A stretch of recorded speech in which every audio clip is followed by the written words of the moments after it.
Breath work, it's also called pranayam in Hindi is Indian language.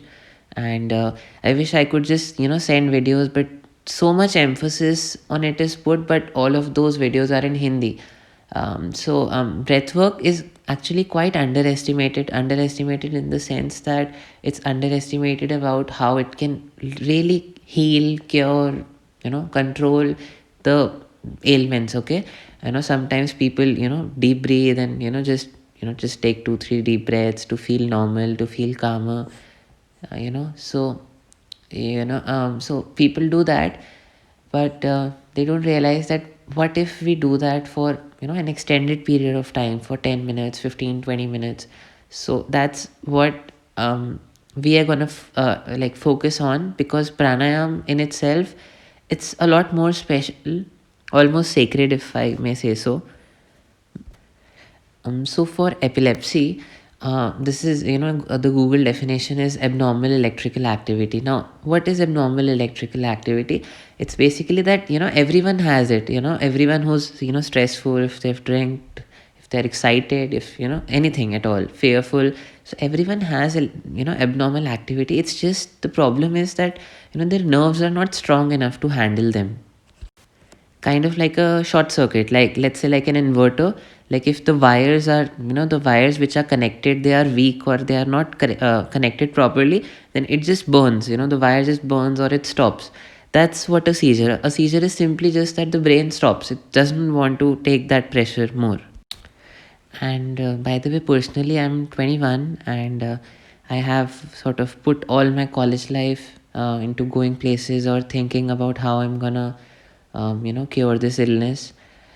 So I have invested a lot of thought and time into this, and with that, I'll like boldly say that people overestimate epilepsy a lot, which is like the cause, because the I understand that the effects are really bad, like all the precautions we need to take, the lifestyle changes. But the cause simply is that the nervous system is not that strong. It's and this will be helpful later as well. So if you can just compare nervous system to the immune system, if we have people or friends and they just have a weak immune system. They are the first one to catch a cold, to catch a fever. That's similar. People who sneeze a lot, that's exactly when a person who has a weak nervous system, he can have an absence seizure. It's literally that similar. An absence seizure is just a sneezing for the brain. Now this is off the topic, but I think it's important, because too many people put a lot of emphasis on meditation. Okay, in fact, there was a group of meditation for epilepsy on Facebook, and I will tell you a little, because I'm from India. I've my whole family meditates, and I've like experienced a lot of that stuff. So in some Indian ashrams, they do not allow, or rather they sort of avoid people who have illness, even basic illness, like diabetes, like sugar, like blood pressure, etc. Because they truly feel that if your body isn't meditation is more for the mind. I know I'm going off topic, but I'll tell its relevance, because meditation is for the mind. And if somebody does not have a stable body, they cannot have a stable mind. You can do this right now, that if you just hold your breath, inhale, and just close your nose, and just say to yourself ki, let me see what I am thinking right now. I'll repeat again. If you just inhale deeply, just close your nose, and think to yourself, let me see what I am thinking about at this moment. And if you just keep saying this to yourself for just 20 30 seconds, you'll see that your mind goes blank. It's because the mind completely sort of depends on the body. Now why I'm saying this to you is because everywhere now, in the name of yoga class, all people do is do asanas. And asanas basically are just for, the asanas, the real motive was so that your body is stable, your body is flexible, so that you can sit. And if you can sit at one place for a long time, chances are that your breath will also be stable. It won't hover around, it won't hover around as much. So that's what the relevance of that was. So why I sort of spoke about this is just to tell that breathing is too important. The breath, it holds a lot of value, and with this breath work, if we can do that, we can really achieve a lot.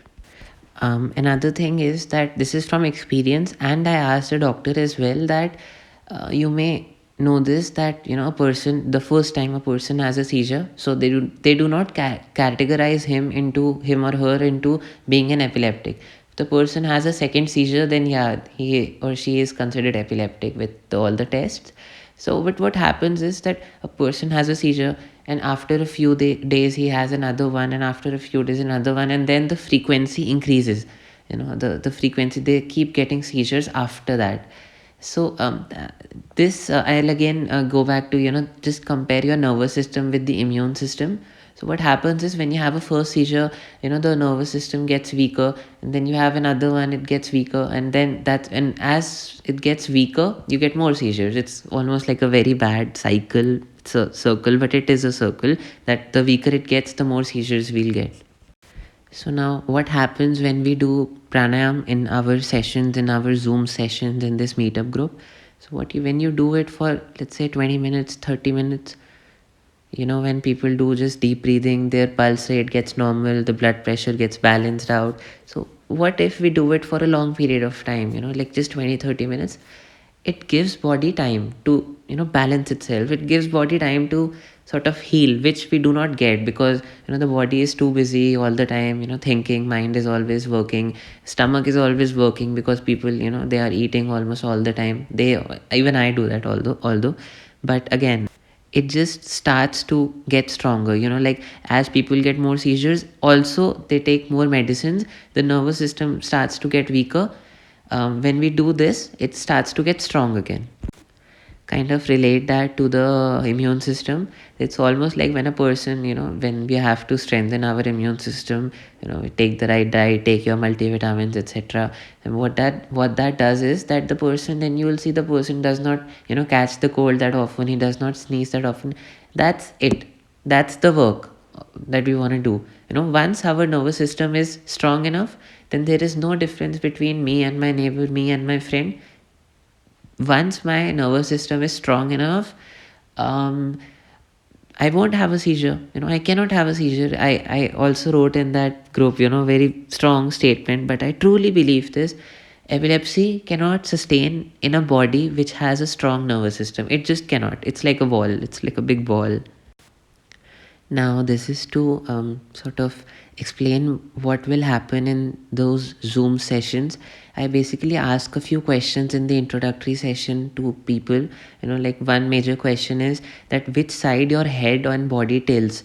For me, because when I used to have a seizure, my head would tilt to the right side, and it would just shake, just like a seizure happens. It would shake to the right side, and the whole body would get stiff on, probably mostly on one side.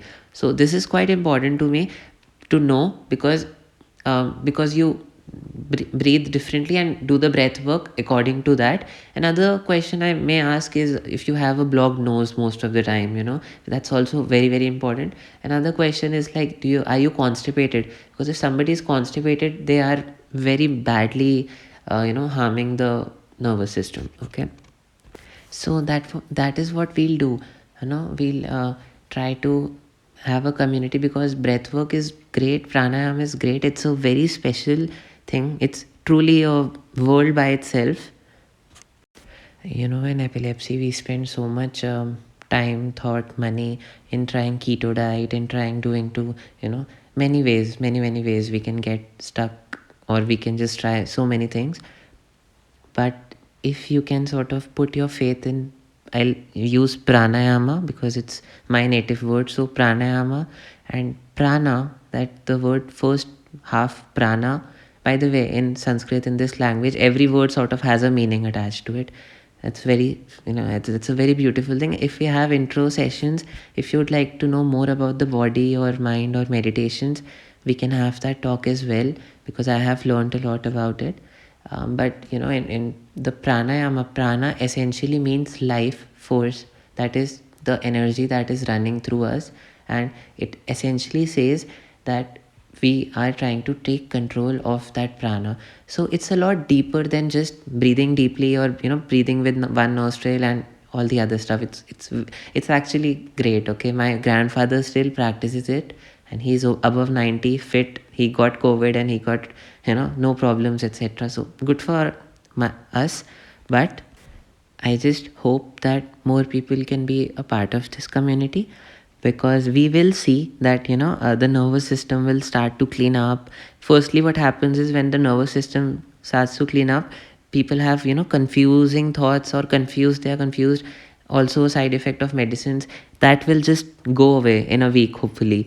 And then our energy gets better, and the practice, they'll everyone will have strong nerves. And then the medicines will start to wean off, and all the side effects will just go away, hopefully. And so if you can just trust all that, have faith, anything. Okay, so thank you for listening, thank you for replying. Okay.